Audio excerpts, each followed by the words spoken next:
Hay un haiku muy lindo también de Bayo, de los últimos que él escribió, ¿no?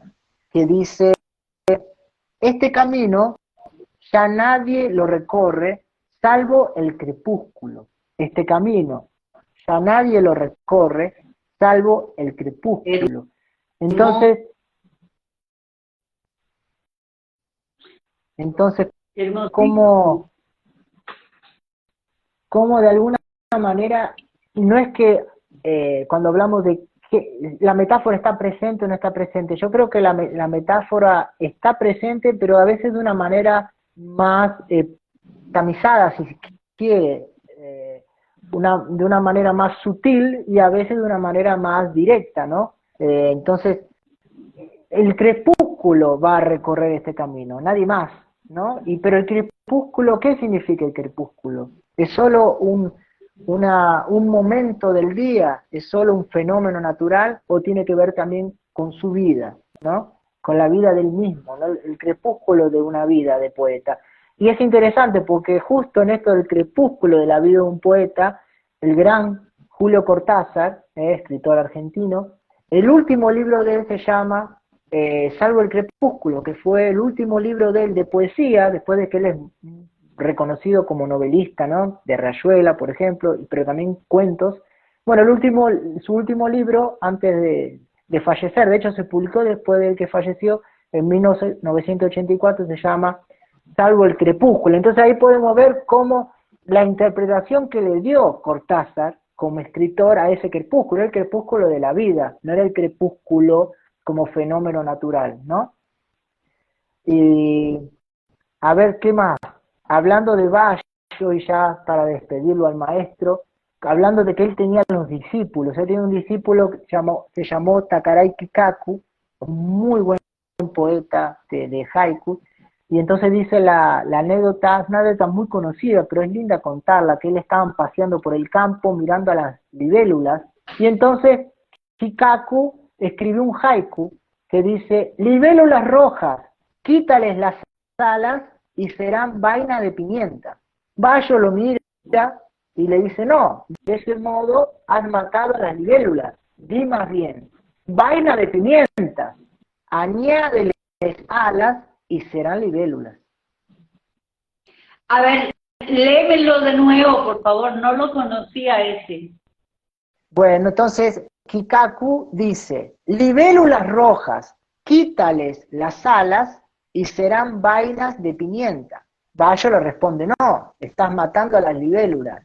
Decí mejor, vainas de pimienta, añádeles alas y serán libélulas. Como esa concepción de Bayo, ahí se puede ver la idea de Bayo con respecto a su relación con el budismo, su relación con la naturaleza como el sagrado, ¿no? El sagrado de la naturaleza. Entonces, bueno, le dice, no, no vas a matar a las libélulas, le vas a cortar las alas para que sean vainas de pimienta. Al contrario, ¿no? A las vainas de pimienta ponerle alas, ¿de qué manera? ¿No? Y serán libélulas. Tiene que ver esto también con el despertar de la naturaleza, ¿no? Que ahora vamos a entrar también en las estructuras tradicionales del haiku, ¿no? Y bueno, esta anécdota está publicada en un libro que vamos a utilizar en el taller, una parte del libro que se llama Los 7 poetas del haiku, de Juan Manuel Restrepo, que, bueno, escribió ese hermoso libro también, Los 7 poetas del haiku.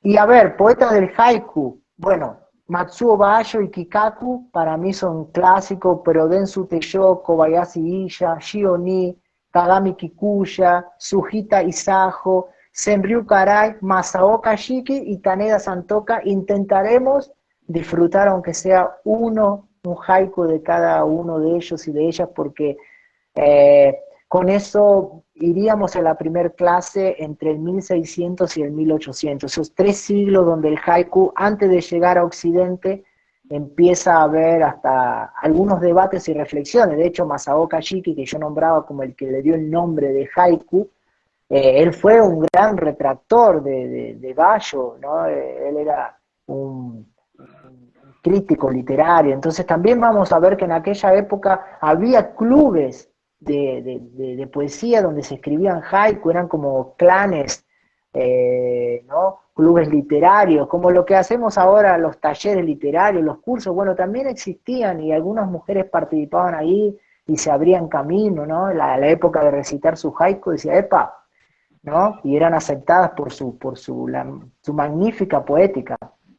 Y cuando hablamos de las temáticas, ¿no? Que ya vimos que la mayor parte de las temáticas en esos 3 siglos era la naturaleza o el ser humano, pero en contacto con la naturaleza, tenemos las estéticas y las estructuras, ¿no? Tradicionales que son, en palabras japonesas, el kigo, el kireishi y el aware. A ver, el kigo era una palabra de estación. Algunos decían en aquella época y siguen diciendo hoy que un haiku no puede ser haiku si no tiene una palabra estación, nombrar la estación en sí, alguna de las 4 estaciones, o algún suceso de la naturaleza. Por ejemplo, las cigarras cantan. Bueno, si las cigarras cantan, se aproxima la lluvia. Entonces se aproxima la lluvia, entonces tiene que ser la época de la lluvia, entonces tiene que ser primavera o verano. Más o menos así podemos pensar, o si florece tal flor, o si crece tal fruta, o si el río crece, en fin, algún acontecimiento de la naturaleza que nos marque en qué estación del año estamos. Después el kireishi, que significa la pausa, dar una pausa, un respiro poético, ¿no? Que ahora vamos a ver unos ejemplos. Puede ser puntualizado con una coma, o con un punto de aparte, o un punto seguido, o directamente hacer el silencio, ¿no? Porque muchos poetas de haiku, yo en mi primer libro no he utilizado tampoco signos de puntuación, ¿no? Entonces también tiene que ser más el silencio a la hora del recitar, ¿no? Del declamar la poesía. Y el aguare, que para mí es lo más importante, no solo para el haiku, sino para cualquier estilo poético, que el aguare es lo que podríamos decir una fascinación por lo que estamos viendo, una conexión con aquello que estamos viendo, más allá de pensarlo en términos de grandilocuencia, ¿no? Eh, Al contrario, como de un suceso tal vez cotidiano y hasta menor en comparación con otros, podemos sentir ese aguar, esa fascinación y transformar a través de ese estado hasta, si se quiere, de nirvana, ¿no? Ese estado espiritual, ese estado de poesía, diría Chico César acá en Brasil, ese estado poético podemos transmitir de un evento simple, un evento hasta cotidiano que no nos habíamos percatado, hacer un haiku.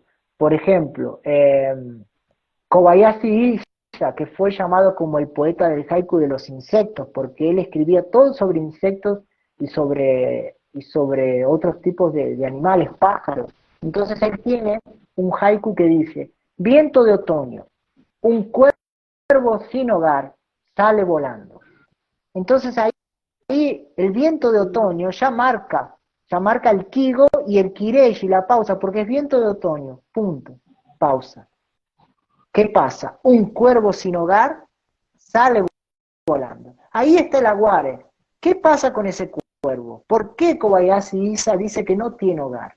¿Y por qué sale volando? Si no tiene hogar, ¿de dónde es que sale volando? ¿Por qué sale volando? ¿Para buscar un hogar? ¿Por el viento de otoño? ¿Cuál es la relación entre ese cuervo? ¿No? Los cuervos solo aparecen en el otoño o se dejan ver en el otoño. Entonces, a partir de ese haiku, de un suceso otoñal, digamos, podemos entrar en el universo de cómo hacer de un evento, ¿no? De un suceso simple, podemos encontrarle la magia poética, podemos entrar en ese estado de aguar, ¿no?